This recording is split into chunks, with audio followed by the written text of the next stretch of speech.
UGC के नए नियमों पर रोक लगाने वाली सुप्रीम कोर्ट की 2 जजों की बेंच कौन है? सवर्णों ने हंगामा किया कि यूजीसी बैक होना चाहिए। यूजीसी की नई गाइडलाइन हम नहीं स्वीकार करेंगे क्योंकि जो शोषण करने की जो प्रिविलेज है, जो विशेष अधिकार है, वो हमसे छीन रहा है। हालांकि ऐसा कुछ नहीं था, ये कभी बाज नहीं आएंगे, लेकिन उसके बावजूद भी सुप्रीम कोर्ट कितना इनके लिए सेंसिटिव है। जानते हैं क्यों? क्योंकि जो विरोध कर रहे हैं वो भी सवर्ण हैं और जो सुप्रीम कोर्ट में बैठे हैं वो भी सवर्ण हैं। 2 जजों की बेंच ने 24 घंटे के अंदर सवर्णों के पक्ष में निर्णय ले लिया। जानते हैं, दोनों ब्राह्मण हैं जाति से। ब्राह्मणों ने ही कहा कि भाई हम यूजीसी को स्वीकार नहीं करेंगे और ब्राह्मण जजों ने तुरंत कहा लाइए हम बैठे तो यहाँ पर। न्याय को ताक पे रखते हुए हम आपके लिए, अपने लिए यानी विशेष। नमस्कार दोस्तों, आप देख रहे हैं नेशनल लाइव समाचार। देखिएगा यूजीसी को लेकर किस तरह से रोक लगा दी गई और पता चल गया कि किस तरह से जातिवाद ये फैला हुआ है और उन लोगों के जो सवर्ण लोग अपने आप को बहुत अच्छा और वो कहते हैं कि हम ऐसा नहीं करते, तो अगर उनके अंदर इस तरह जातिवादी नहीं होती तो क्या इस तरह से यूजीसी पर वो रोक लगाते या इस तरह से धरना विरोध प्रदर्शन करते? नहीं करते, क्योंकि उन्हें वो नहीं चाहते कि SC ST OBC वाले हमारे बराबरी में आए या अपनी हक के लिए आवाज़ उठा पाएं।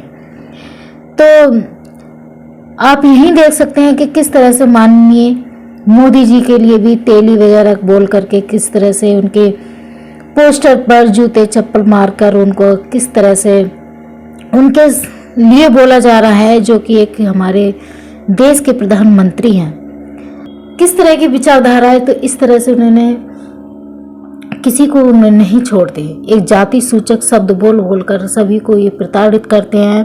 वो नहीं चाहते हैं कि कोई भी SC ST वाले अपनी हक के लिए आवाज़ उठा पाए। और आपने देखा होगा किस तरह से हमारे जो SC ST OBC समाज के जो स्टूडेंट है, छात्र हैं या टीचर हैं या प्रोफेसर वगैरह हैं, कोई भी स्कूलों में अगर टीचर्स भी होते हैं तो उनके साथ किस तरह से जाति सूचक शब्द बोलकर उन्हें गाली गलौज किया जाता है। तो देखिएगा इसी विरोध को लेकर के आज निर्देश दीदी ने एक पोस्ट ट्विटर पर लिखी है और उसमें लिखा है, भेदभाव करने के लिए विशेष अधिकार चाहिए जिसके लिए जरूरी है कि वो वर्चस्व में बने रहे। अगर सरकार चाहती है कि SC ST OBC को भी उनका हक मिले तो न्यायपालिका में उनका प्रतिनिधित्व पूरा करे, वरना बहुजनों को वर्ग लाना बंद करें। तुम्हारी जातिवादी राजनीति उजागर हो गई है। जी हाँ, और उन्होंने अपना वीडियो भी ट्विटर पर डाला है, तो आप इस वीडियो को पूरा सुनिएगा, लास्ट तक जरूर देखिएगा। और आपको ये वीडियो हमारा कैसा लगा तो कमेंट में राय जरूर बताएं। और जय भीम, नमो बुद्धाय, धन्यवाद। जानते हैं, यूजीसी के नए नियमों पर रोक लगाने वाली सुप्रीम कोर्ट की 2 जजों की बेंच कौन है? सवर्णों ने हंगामा किया कि यूजीसी बैक होना चाहिए। यूजीसी की नई गाइडलाइन हम नहीं स्वीकार करेंगे क्योंकि जो शोषण करने की जो प्रिविलेज है, जो विशेष अधिकार है, वो हमसे छीन रहा है। हालांकि ऐसा कुछ नहीं था, ये कभी बाज नहीं आएंगे, लेकिन उसके बावजूद भी सुप्रीम कोर्ट कितना इनके लिए सेंसिटिव है। जानते हैं क्यों? क्योंकि जो विरोध कर रहे हैं वो भी सवर्ण हैं और जो सुप्रीम कोर्ट में बैठे हैं वो भी सवर्ण हैं। 2 जजों की बेंच ने 24 घंटे के अंदर सवर्णों के पक्ष में निर्णय ले लिया। जानते हैं, दोनों ब्राह्मण हैं जाति से।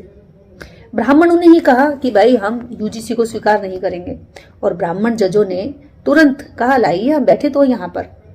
न्याय को ताक पे रखते हुए हम आपके लिए, अपने लिए यानी विशेष अपने लिए, वो भी ब्राह्मण ये भी ब्राह्मण, सुप्रीम कोर्ट में बैठे हुए ब्राह्मण, बाहर विरोध करने वाले भी ब्राह्मण, यानी कि भाई भाई। और बस क्या था, 1 मिनट के अंदर उनका विरोध, आक्रोश खुशी में लड्डू में बदल दिया। क्योंकि कॉलेजियम सिस्टम इस देश के अंदर कलंक है। पूरे विश्व में जजों की नियुक्ति जज नहीं करता है, लेकिन हमारे देश के अंदर कॉलेजियम सिस्टम से जजों की नियुक्ति जज करता है। यह सरकार की सिफारिश होती है। अब आप सोचिए, सरकार की सिफारिश और जजों की नियुक्ति जज, सरकार किसको चुनेगी? अपने हिसाब के जजों को चुनेगी। वो किसको सिफारिश करेगी? और जज किसकी सिफारिश करेंगे? जो उनके जैसा होगा, जो ऑलरेडी 78%, 7 वर्षों में, ये आंकड़ा दे कि 7 वर्षों में 78% जुडिशरी में सवर्ण जजों का कब्जा हुआ है। ये कब्जा बड़ा है, जबकि होना ये चाहिए था कि प्रतिनिधित्व समस्त जातियों को मिलना चाहिए था, लेकिन ऐसा नहीं हुआ। ये बीजेपी का जातिवाद है। हालांकि यूजीसी में SC ST OBC के लिए कुछ ऐसा खास नहीं था कि वो बच सकते थे। बस इतना था कि उन लोगों के लिए एक ऐसा एक शर्त रख दी थी कि भी 15 दिन के अंदर आप इसकी जो है चार्जशीट तैयार करेंगे और जवाबदेही हो जाएगी। लेकिन जवाबदेही किससे मांग रहे हैं? इस देश के अंदर जितने वाइस चांसलर हैं वो कौन है? कौन है बताइए ना? SC है, ना OBC है, ना आदिवासी है, कौन है? सब जनरल है। और जनरल अपने जनरल के लिए, जब सुप्रीम कोर्ट में बैठा हुआ जनरल जज जनरल के विशेष अधिकारी यानी जातिवाद करने के अधिकार को नहीं चैलेंज कर सकता, तो वाइस चांसलर यूनिवर्सिटी में कर देगा? नहीं कर सकता। उसके बावजूद भी देखिए कितनी दहशत होगी कि क्योंकि ये काउंटर हो जाते, पता चल जाता है कि कितने अपराध ये लोग करते हैं, कितनी अपराधिक इनकी मानसिकता है। और ये वो लोग हैं जो कल तक कह रहे थे कि मोदी जी हमारे पिता हैं, पिता तुल्य हैं, पापा हैं, हमारे ये हैं, सब कुछ है। कुछ औरतें पागल मंदभक्त कह रही थी कि हमारा पति है, हमारा भाई है, हमारा सब कुछ है।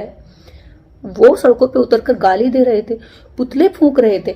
आप सोचिए कि जब दलित, पिछड़ा, OBC या अल्पसंख्यक या किसान कोई भी आंदोलन करता है तो इतनी वाहियात तरीके से मोदी या अमित शाह का इतना मतलब निचले स्तर का विरोध नहीं किया किसी ने भी, जितने निचले स्तर का विरोध अंधभक्तों ने किया।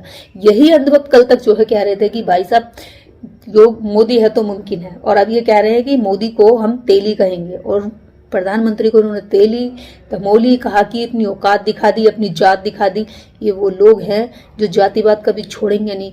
इन्हीं लोगों ने आज देखिए यूजीसी के विरोध में यहाँ तक कि अधिकारियों ने अपनी नौकरी छोड़ दी, पद, पोस्ट, पैसा सब कुछ छोड़ने के लिए तैयार है, लेकिन जातिवाद करना ये कभी नहीं छोड़ना चाहते।